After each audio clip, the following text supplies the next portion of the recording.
ಶ್ರೀಕೃಷ್ಣನ ಆದರ್ಶ ತತ್ವಗಳನ್ನು ಪ್ರತಿಯೊಬ್ಬರು ತಮ್ಮ ಜೀವನದಲ್ಲಿ ಅಳವಡಿಸಿಕೊಳ್ಳುವ ಮೂಲಕ ಉನ್ನತ ಶಿಕ್ಷಣದ ಜೊತೆಗೆ ಸಂಸ್ಕಾರವನ್ನು ಅಳವಡಿಸಿಕೊಳ್ಳುವಂತೆ ತಾಲೂಕಾ ಖಾಸಗಿ ಶಿಕ್ಷಣ ಸಂಸ್ಥೆ ಅಧ್ಯಕ್ಷ ಸಂಗಣ್ಣ ತೆಂಗಿನಕಾಯಿ ಸಲಹೆ ನೀಡಿದರು. ಕೊಪ್ಪಳ ಜಿಲ್ಲೆ ಯಲಬುರ್ಗಾ ಪಟ್ಟಣದ ಅನ್ನಪೂರ್ಣಮ್ಮ ಶಂಕರಪ್ಪ ತೆಂಗಿನಕಾಯಿ ಪೂರ್ವ ಹಾಗೂ ಹಿರಿಯ ಪ್ರಾಥಮಿಕ ಶಾಲೆಯಲ್ಲಿ ನಡೆದ ಶ್ರೀಕೃಷ್ಣ ಜನ್ಮಾಷ್ಟಮಿ ಕಾರ್ಯಕ್ರಮಕ್ಕೆ ಚಾಲನೆ ನೀಡಿ ಮಾತನಾಡಿದರು. ಪಟ್ಟಣ ಪಂಚಾಯತ್ ಸದಸ್ಯ ರೇವಣಪ್ಪ ಹಿರೇಕುರುಬರ್, ಉದ್ಯಮಿ ಸಂಗಪ್ಪ ಕರಡಿ, ಸಂಗೀತಾ ಭಾಸ್ಕರ್, ರಜಿಯಾ ಬೇಗಂ, ದಿವ್ಯಾ ಸೇರಿದಂತೆ ಮತ್ತಿತರರು ಮಾತನಾಡಿದರು. ಇದೇ ಸಂದರ್ಭದಲ್ಲಿ ಶಾಲೆಯ ಪುಟ್ಟ ಮಕ್ಕಳು ಶ್ರೀಕೃಷ್ಣ ಹಾಗೂ ರಾಧೆಯ ವೇಷಭೂಷಣಗಳನ್ನು ತೊಟ್ಟು ಸಂಭ್ರಮಿಸಿದರು.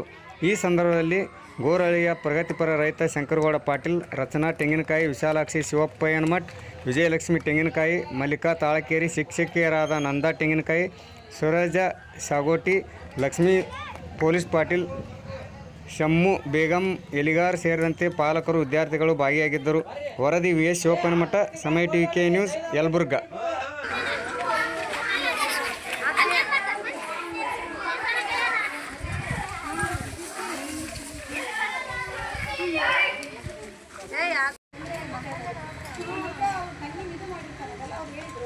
ಕೃಷ್ಣನಿಗೆ ಬಹಳ ಇಷ್ಟವಾದ ತಿಂಡಿ ಅಂದರೆ ಅವಲಕ್ಕಿ.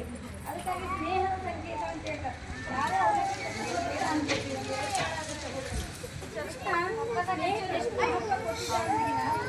ಯಾರೇ ಇರಲಿ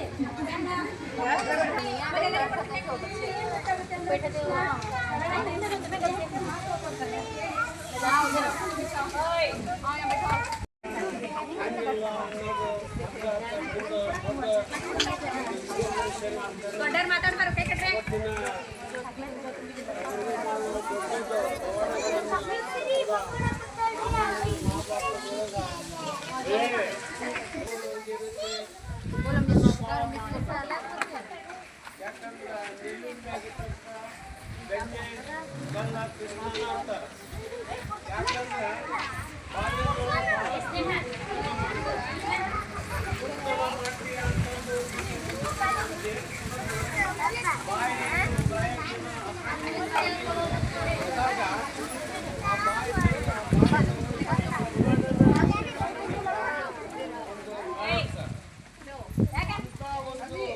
ದೊಡ್ಡ ಒಂದು ಲೀಲೆಯನ್ನು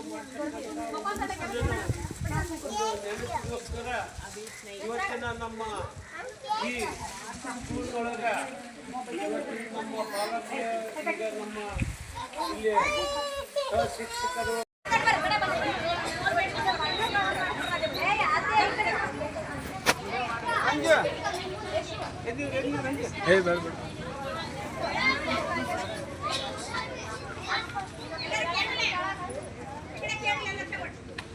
ಶ್ರೀಮತಿ ಅನ್ನಪೂರ್ಣಮ್ಮ ಶಂಕರಪ್ಪ ತೆಂಗಿನಕಾಯಿ ಹಿರಿಯ ಪ್ರಾಥಮಿಕ ಶಾಲೆಯಲ್ಲಿ